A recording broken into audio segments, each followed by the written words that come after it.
So whether you're preparing for your first mediation session or you're just curious to know how mediation works, today I'm going to break down the process. By the end of the video, you'll know what to expect from a mediation session and how to show up prepared. At the end, I'll also share with you the difference between a facilitative and a more evaluative or directive approach to mediation. But let me start by defining what is mediation. So mediation is essentially a process whereby a third party, a neutral, helps parties in conflict work to come up with a mutually agreed upon resolution to that process. And as part of mediation, what's important is that the parties in the mediation are there voluntarily, and the mediator doesn't tell the parties and has no authority to tell the parties what to agree upon. Now, there are all different kinds and types of mediation. So when I talk about a mediation process here, I'm going to be talking about what I would just say is a very kind of textbook, classical, facilitative mediation process. Truth of the matter is, though, mediators may take all sorts of different approaches, but I want to give you kind of a basic guideline of what a classic mediation might look like. And so in a classic approach to mediation, there are 5 main steps or stages. The first is where a mediator chooses to meet with each of the parties separately before they're coming together.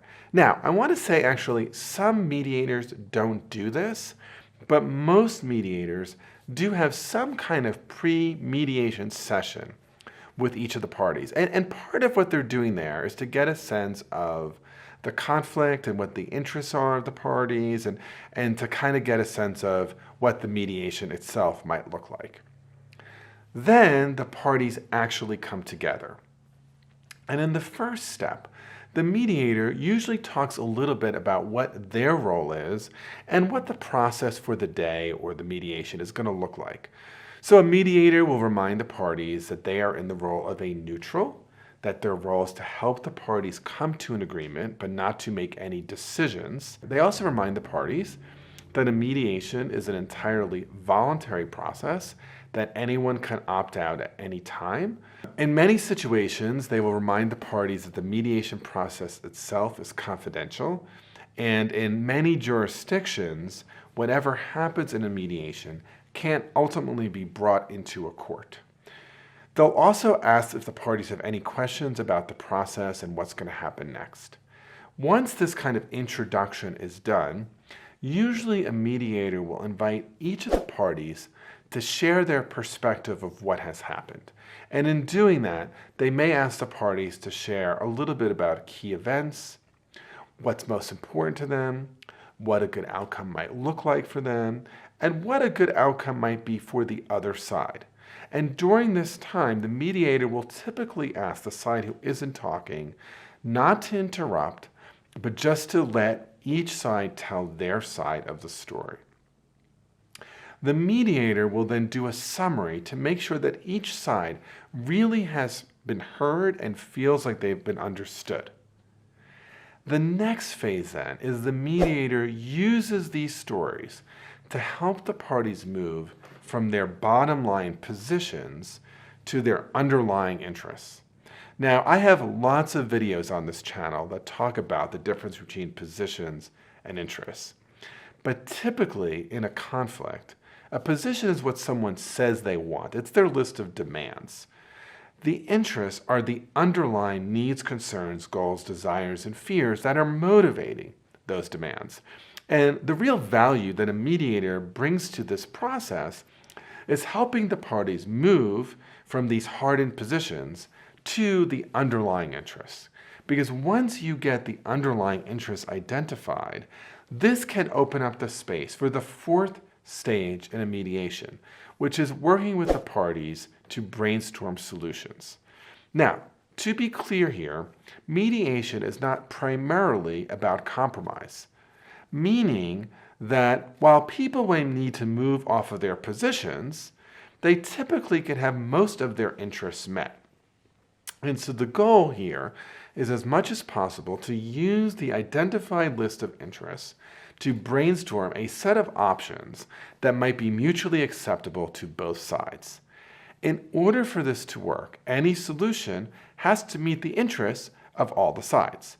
Now, to be clear, right, there may be some compromise here, but mediation is not about splitting the difference. It's about getting the parties to move from their positions to their interests, to use those interests to brainstorm options that might meet the interests of all the parties. And then in the fifth or last stage, the parties can hopefully choose an option that they can agree upon. So this is where they reach some kind of a deal, and depending on the nature of the mediation, something may be written up. Typically, at the end of the mediation, there's at least something written up that the parties sign. From there, it might be more formalized into a legal document. And sometimes the mediator will take that on. Sometimes the mediator will actually pass that off to a lawyer.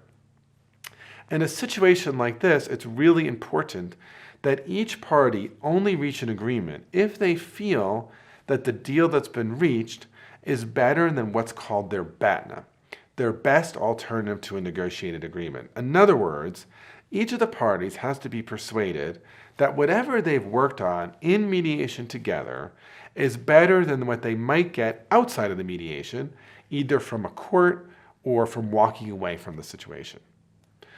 Now, all of this is really an outline for, I would say, a classic facilitative mediation. But there are all different sorts of mediation, and broadly we want to distinguish a facilitative approach from something that might be more directive and more evaluative. So what is a facilitative mediation? Facilitative mediation is where the mediator isn't really putting forward their own suggestions. They are getting the parties to do the work. The mediator is running the process, but isn't giving any of their own ideas. A more evaluative and directive mediation has the mediator, first of all, actually coming up with possible solutions themselves, but then also being evaluative about the relative strength of each side's arguments. So in many commercial situations, people will hire an evaluative and directive mediator because part of what they want is the mediator to actually give their assessment of the value of the case in a court.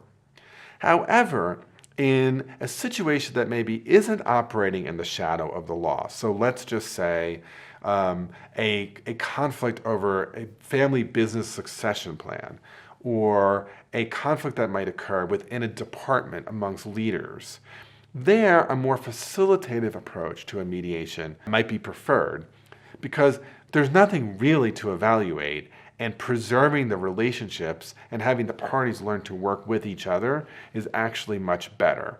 And so the advantages of facilitative approach are that the parties retain more creative control, the parties are more likely to work on their relationship, and the parties are more likely to really have some ownership in the outcome. The advantages of a more evaluative or directive approach, that can be better at reality checking one of the sides who may have a mischaracterized view of the strength of their own case, and it could drive a result faster. So, to recap the 5 stages in mediation. First is the pre-mediation stage, where a mediator will meet with each side separately. Secondly, when the parties come together, a mediator will share about their role and what the process will look like. Third, the mediator usually asks each side to share their perspective, key events, what happened, what would be a good outcome. From there, the mediator moves to the third step, which is helping the parties move from their positions to underlying interests.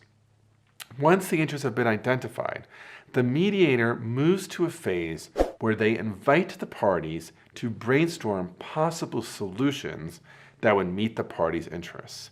And then lastly, and at least a good outcome, the parties move from option generation to commitment, where they reach an agreement and sign it. So if you've learned from this video, watch this next one, which is what do you need to become a mediator? And if you haven't already, I'd be grateful if you'd subscribe to this channel, like this video, and ring the bell so you never miss new content. Okay, keep on watching, lots to learn here.